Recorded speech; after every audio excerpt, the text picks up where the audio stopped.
सिया को किताबें बहुत पसंद थीं। वह रोज अपनी अलमारी से एक किताब निकालती, तकिए के सहारे बैठती और अपने जादुई सफर पर निकल पड़ती। लेकिन उसके पास एक खास किताब थी, नीली जिल्द वाली, जिसके पन्ने पुराने थे लेकिन हर बार कुछ नया दिखाते थे। उस किताब का नाम था सिया की जादुई डायरी, पर उसमें एक चेतावनी भी लिखी थी, अगर तुमने इस किताब को ज्यादा देर तक खुला छोड़ दिया तो कोई और भी इसमें घुस सकता है। सिया को लगता था यह बस कहानी का हिस्सा है। वो हंसती और कहती, अरे किताब में कोई कैसे आ सकता है? पर वो गलत थी। एक दिन बारिश हो रही थी, बिजली कड़क रही थी, बाहर हवा जोर से चल रही थी। सिया ने वही नीली किताब खोली और पढ़ते पढ़ते सो गई। किताब खुली रह गई और तभी एक अजीब सी फिसलती आवाज हुई, फ्रर ठप।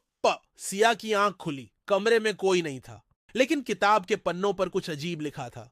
हेलो, क्या तुम मुझे देख सकती हो? सिया चौंकी। उसने किताब को पलटा और देखा कि पन्ने अंदर से गीले हो गए थे, जैसे कोई बाहर से भीगकर अंदर आया हो। और फिर अचानक एक पेज से एक पैर बाहर निकला, फिर दूसरा पैर, फिर एक लंबी पूंछ और फिर एक नीला फुलदार पगली सी दिखने वाली बिल्ली नुमा चीज बाहर कूद गई। हाय, मैं हूं मिक्सी, उसने हाथ हिलाकर कहा। सिया चीखी, अरे तू कौन? मेरी किताब में क्या कर रही है?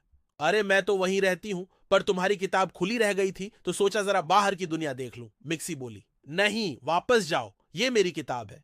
तुमने कहा था कि तुम हर पेज को एक्सप्लोर करना चाहती हो, तो अब मैं भी एक पेज बनना चाहती हूं। सिया हक्का बक्का रह गई। मिक्सी अब उसके कमरे की दीवार पर चढ़ गई, पेंसिल बॉक्स में कूद गई और हर चीज को सूंघने लगी।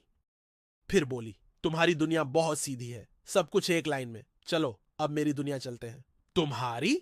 हाँ, किताब की पीठ के पीछे एक और किताब है, बुक बैकलैंड। वहां हर कैरेक्टर को खुलकर जीने की इजाजत है, कोई लेखक नहीं, कोई नियम नहीं। सिया को बहुत कौतूहल हुआ। उसने मिक्सी का हाथ पकड़ा और बोली, ठीक है, लेकिन अगर मुझे पसंद नहीं आया तो मैं वापस आ जाऊंगी। मिक्सी मुस्कुराई, डील।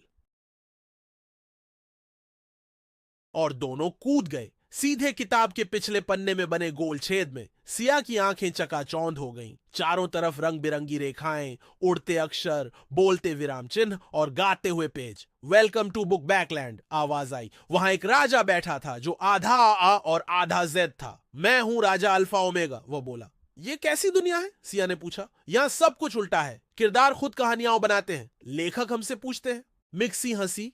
देखा, मैं जो कह रही थी। पर धीरे धीरे सिया को कुछ अजीब लगने लगा। हर कैरेक्टर वहां अपने मन की करने लगा। कोई कहानी पूरी नहीं हो रही थी, सब कुछ अधूरा था। रानी बीच में ही चाय छोड़कर गायब हो जाती। ड्रैगन उड़ते उड़ते भूल जाते कि उन्हें कहां जाना है। यहां तो कुछ भी नहीं जुड़ता, सिया बोली।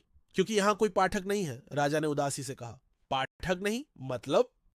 किसी किताब की सबसे बड़ी ताकत उसका पाठक होता है, जो पढ़ता है, जो महसूस करता है। लेकिन यहां सब खुद में उलझे हुए हैं। सिया को अब समझ आया उसकी किताब खास क्यों थी। क्योंकि वो पढ़ती थी, वो महसूस करती थी। मुझे वापस जाना है, सिया बोली। मिक्सी बोली, पर तुमने वादा किया था।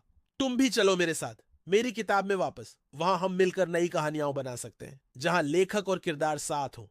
मिक्सी थोड़ी चुप रही, फिर मुस्कुराई। ठीक है, लेकिन अब मैं बस किरदार नहीं बनूंगी, मैं सहलेखक बनूंगी। दोनों ने हाथ थामा और कूद पड़ी एक पेज से दूसरे पेज पर, जब तक सिया की नीली किताब का पहला पन्ना नहीं दिखा। फिर फ्रर ठुप! सिया जाग गई। कमरा शांत था, पर उसकी नीली किताब के पहले पन्ने पर अब नया शीर्षक लिखा था, मिक्सी और सिया की असली कहानियां। और नीचे लिखा था, लेखक सिया और मिक्सी कभी कभी।